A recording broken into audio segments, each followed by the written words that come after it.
उपापचयी अभिक्रियाएं तो क्या होती हैं? मेटाबॉलिक। इन क्रियाओं को हम जीवन का आधार कह सकते हैं। ये होती है आपकी दो प्रकार की। कौन कौन सी? एक है उपचयी अभिक्रियाएं यानी कि एनाबॉलिक, दूसरी है अपचयी अभिक्रियाएं या कैटाबॉलिक रिएक्शंस। एनाबॉलिक रिएक्शन क्या होती हैं? इनको बोलते हैं निर्माणकारी अभिक्रिया, विघटनकारी। क्या बोलेंगे इसको? नमस्कार दोस्तों, आज हम हाई स्कूल के विज्ञान में एक बहुत ही रोचक टॉपिक है, बहुत ही ज्ञानवर्धक टॉपिक है जिसका नाम है उपापचयी अभिक्रियाएं। उपापचयी अभिक्रियाएं तो क्या होती हैं? Metabolic reactions. क्या होती है मेटाबॉलिक रिएक्शंस?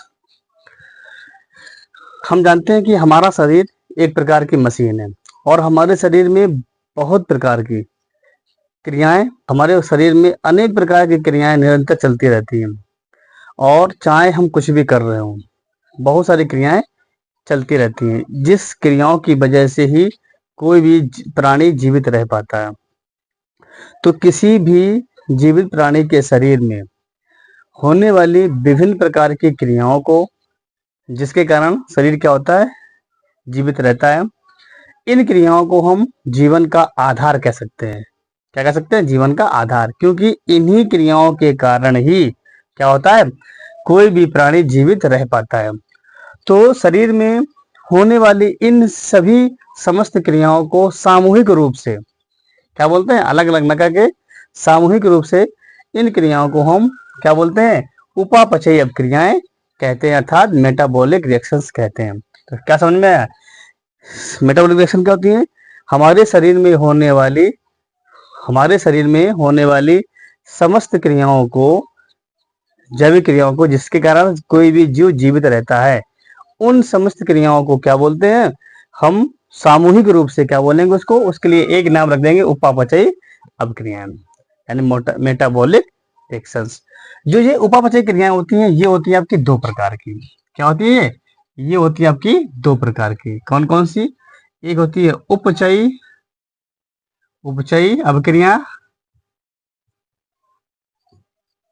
उपचयी अभिक्रियाएं, और एक होती है आपकी अपचयी अभिक्रियाएं। कौन सी? अपचयी अभिक्रियाएं।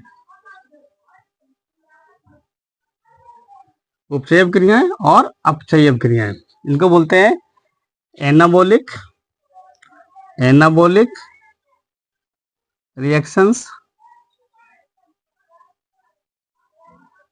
और ये होती हैं कैटाबॉलिक रिएक्शंस।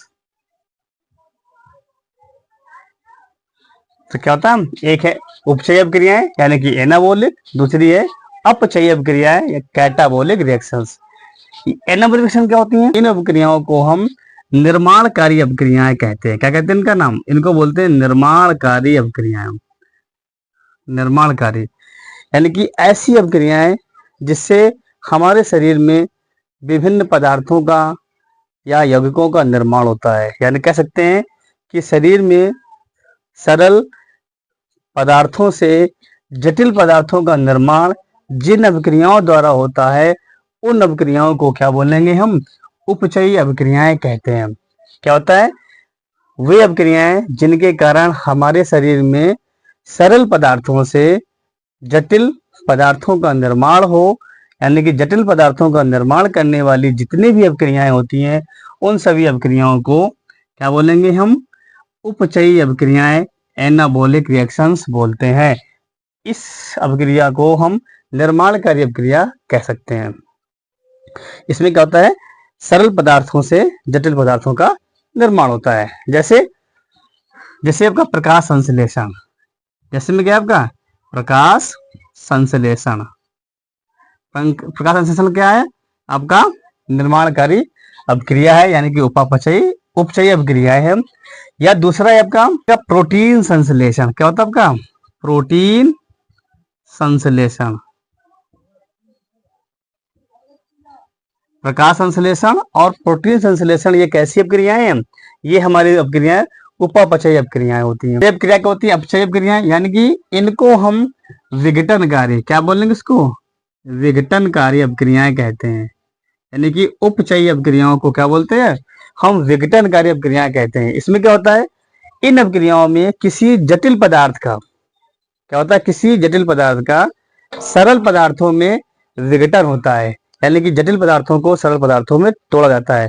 तो वैसी अपक्रियाएं जिससे किसी जटिल पदार्थ को सरल पदार्थों में तोड़ा जाए, इस प्रकार की सभी अपक्रियाओं को क्या बोलेंगे हम, अपचयी अपक्रियाएं बोलते हैं, यानी कि कैटालिटिक रिएक्शंस बोलते हैं। ठीक है, जैसे जैसे में आपको देखेंगे क्या है, जैसे में है आपका, जैसे आपका श्वसन, श्वसन क्या है आपका एक प्रकार का कैसे अपक्रिया है, ये विघटनकारी या कह सकते हैं उपचयी अपक्रिया है।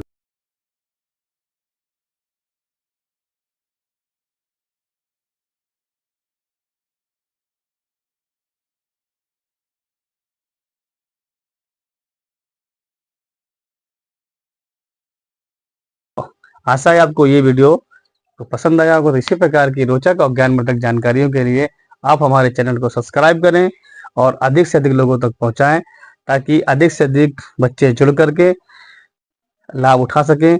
जो बच्चे किसी भी कारणवश विद्यालय नहीं जा पाते हैं, घर पर ही पढ़ाई करते हैं, उनके लिए हम ये प्रयास कर रहे हैं, ताकि ऐसे बच्चे जो विज्ञान विषय में जिन समझ रखते हैं या जिनको समझने में दिक्कत होती है, उनके लिए हम एक प्रयास कर रहे हैं, ताकि बच्चे हमारे साथ जुड़ें और जुड़ करके अपने बेहतर भविष्य का निर्माण कर सकें। तो आशा है आपको हमारा ये प्रयास अच्छा लगा होगा, पसंद आया होगा। अगर यदि पसंद आया है तो कमेंट बॉक्स पर अवश्य लिखें। नमस्कार, जय हिंद।